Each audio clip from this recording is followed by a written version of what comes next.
layer remaining. However, Wang Chung was reluctant to part with his energy points. He spread out a map, targeting a gas station near the Ping Song market, preparing to head back and acquire some fossil energy. Energy points were the hardest to obtain and accumulate. Compared to using them to refill energy and repair the battleship, Wang Chung preferred to use other resources, saving energy points for upgrading items and the battleship. This would maximize the utility of the energy points. After a brief rest, Wang Chung chugged a can of energy drink and slowly stood up, getting back into the vehicle and gradually driving out of the garage. The two mutated giant birds had lost their target nearby and were still lingering in the area. Wang Chung chose a position relatively far from them and quietly drove out, advancing silently and leaving them far behind. At this moment, Wang Chung finally let out a sigh of relief. He thought to himself, I will come back. His destination was the rendezvous point agreed upon with the officers. He needed to meet up with Su Xinghai and Zhang Chao. However, the time has stretched a bit longer, exceeding the previously agreed 2 hours. It's uncertain whether they are still waiting. The city has activated low-power silent mode, moving quietly through the night. It's already past 4 in the morning, and the sky is beginning to brighten. A new day is about to dawn. With no major incidents along the way, the city effortlessly took down a few isolated mutated creatures and finally arrived at the rendezvous point. However, the situation here is not optimistic. The agreed location, a grain store, is in disarray, with clear signs of gunfire.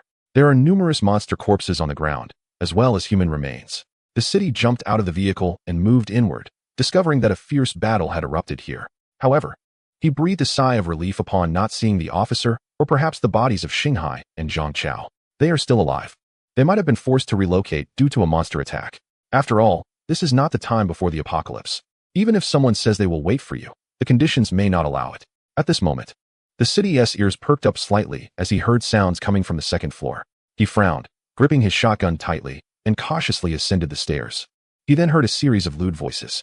With the gunfire, no military personnel have been found, but look at what we have here, a little girl.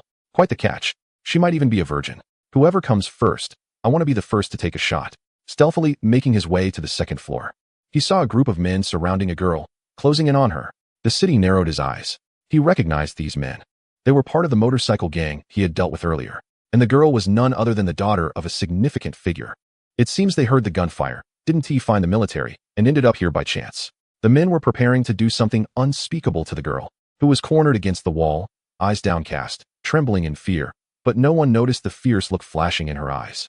Just then, a cold voice, almost ghostly, rang out behind them. I dare anyone to touch her. A gunshot rang out, and one of the men at the back was shot dead, blood splattering 5 steps away. The others turned pale, trembling in fear. Is that you? The madman who installed a machine gun in that vehicle? On the second floor of the grain store. Everyone turned their heads, their faces draining of color. They had recently clashed with the city, and given that he had killed their leader, he left a deep impression on them. In their eyes, the city was like a devil or a god of death. Although they had the numerical advantage, having just witnessed one of their own shot in the head, they showed no intention of resisting. Seeing the city's face, they panicked and scattered, desperate to escape from this person before them. The girl looked at the scene in surprise, not expecting that the rowdy thugs who had just been so arrogant in front of her would now appear before the city like students caught by a teacher, filled with fear and panic. Unfortunately, the city would not give them another chance.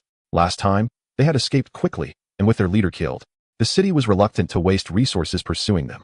This time, having caught up, they naturally aimed to eradicate them completely, firing shotgun after shotgun, taking them down one by one. The process went very smoothly. These people had lost their fighting spirit and only knew to flee, facing certain death. Once the second floor was completely quiet, the city glanced at the corner where the girl looked bewildered and awkwardly asked, "You're still alive?" The city was genuinely surprised. Given the chaotic situation at that time, with 3 giant monsters and so many mutated beings in the ruins, how did this girl, all alone, not only survive, but make it here? She must have been incredibly lucky. The girl's chest rose and fell slightly, and her fair face had a bit of dirt on it, which made her appear even cuter and more playful. She looked up at the city and asked, seemingly out of context, "You're really not from the military?" She was astonished. The city handled the gun well, and she had already deduced that he was a secondary awakener. Considering all this information, it was hard for her to believe that the city was just a survivor without formal training. The city shook his head. "This place isn't safe to stay for long. If you have nowhere to go, I can take you part of the way, but you need to find someone from the military to go with them. Don't worry, I won't do anything to you." Initially, the city didn't think much of this girl who seemed to be around his age, but seeing how she had risked her life to help him in the ruins, he was surprised and began to change his perspective. In such times, it was difficult for a girl like her to survive alone. so he decided to lend her a hand. The girl stared at the city in a daze, seemingly taken aback, and after a moment, she nodded. My name is Su Ling, thank you. I'm Wang Cheng, the city replied, nodding. You don't need to thank me. You helped me, and I'm helping you in return. That's only fair. Saying this, the city turned to rummage through the grain shop. The shop was in disarray, filled with corpses and bloodstains, with almost all useful supplies already looted. After searching for a while, he found some scattered rice in a corner, filling a bag with about a pound or so. In the days before the apocalypse, that would have been just a bowl of rice, but now it was quite valuable. Although the city had plenty of supplies in his vehicle, he never passed up the opportunity to gather more. There would always come a time when resources ran out. Su Ling followed closely behind, having shown bravery and determination when she was chasing after him, but now she seemed helpless. Clearly unfamiliar with the dirty and hard work of scavenging for supplies in this post-apocalyptic world. She had always been surrounded by loyal security personnel, and it was evident that this kind of work was not something a young lady like her would typically do. The city glanced at her and asked, Are you a student too? Su Ling nodded. I'm in my third year at Haiqing No. 1 High School, and the college entrance examination is just a few days away. Pu Wangqing stood up. Aren't you an adult yet? He looked Su Ling up and down. Considering that for someone who wasn't an adult, she had developed quite well. I started school late, but I'm already 18, Su Ling replied. Wangqing nodded. When I was in my third year, I also thought that if the world were to end, I wouldn't have to suffer through studying and the entrance exam. But only when that day actually comes do I realize that compared to such a terrifying world, studying and the exam are really quite easy. After preparing the supplies, Wangqing took the lead and walked towards the battleship parked outside. Su Ling followed closely behind. Are you a second-level awakener? I'm not. Wangqing answered clearly and succinctly.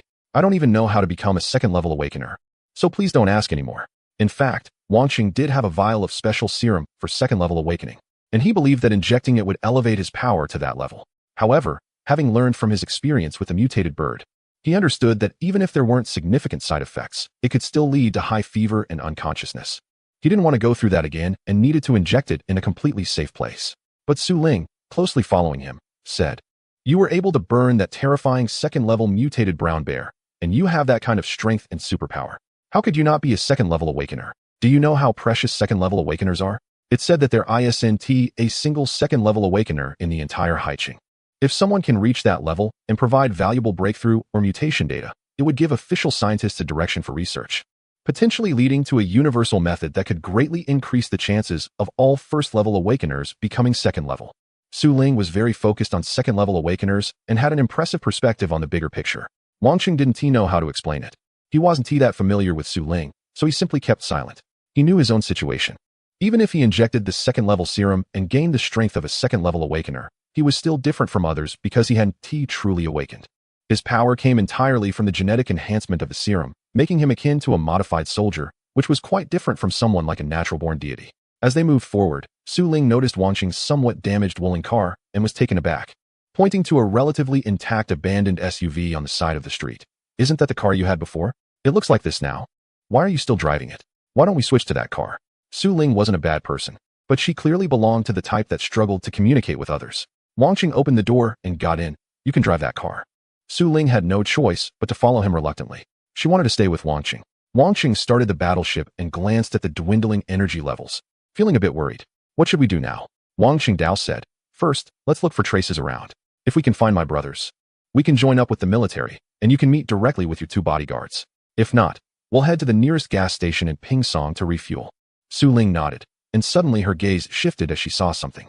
With surprise, she exclaimed, You have so many supplies in your car? Oh my, there's even cola. Can you give me a can of fruit? She displayed a gluttonous expression like a little girl, charming and quite cute. Wangqing glanced at her, unimpressed by her antics. With a straight face, he replied, No, you're not my companion. I'm just giving you a ride. My things are mine. Su Ling seemed to really love food. Even after being turned down by Wangqing, she didn't get angry. She started rummaging through her belongings, seemingly hoping to trade something for a can, but unfortunately, after searching for a while, she couldn't find anything to offer and could only look on longingly. Wangqing continued driving forward. The surroundings were too chaotic for him to find any traces, and seeing his energy running low, he had to temporarily abandon the idea of regrouping. According to the map, he headed towards the gas station near the Pingsong market. The sky was gradually brightening. Wangqing activated silent mode and navigated through the streets, occasionally taking down a few mutated creatures with a shot to the head, turning them into energy points.